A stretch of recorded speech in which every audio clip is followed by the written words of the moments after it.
Like some of the other traditions we've talked about, wedding cakes actually go back a really long way as well.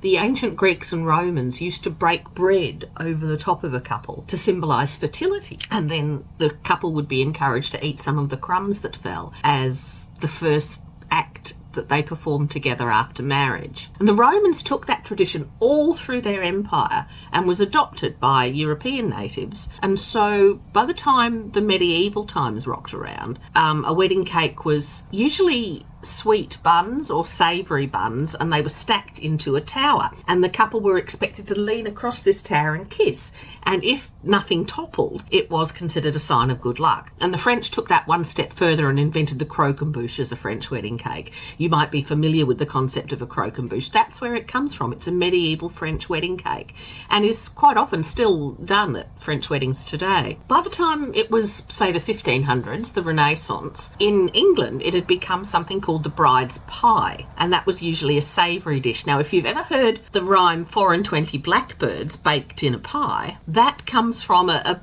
recipe for bride's pie published in the 1680s that actually gives you instructions on how to include live birds in this pie so that when the crust is open, the birds will fly out. Probably don't do that. It wasn't until the early 1700s that actual sugar had made its way into the diet of Europeans, and that's when we started seeing sweeter things emerge as wedding cakes. It became a fruit cake. In my day, it was always a fruit cake covered in marzipan before the royal white icing. But I can remember in the 1980s, one of my husband's cousins got married, and we went to this wedding and they had a mud cake, and the uproar that it caused with all the old aunties with it not being a proper wedding cake was unbelievable. And of course, in those days, you always saved the top tier as a christening cake for your first child. But sugar was really expensive back in the day. Not my day, the day. And it wasn't really until Victorian times that ordinary people could afford to buy sugar and cook with it regularly. So again,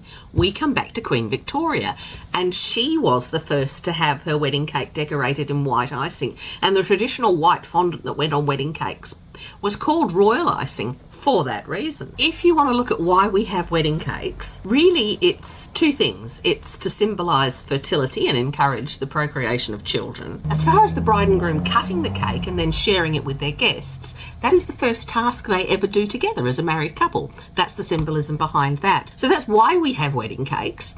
And also, if you're not necessarily wanting to promote fertility and not fussed about a symbolic first job, why you don't have to have a wedding cake if you don't want a wedding cake.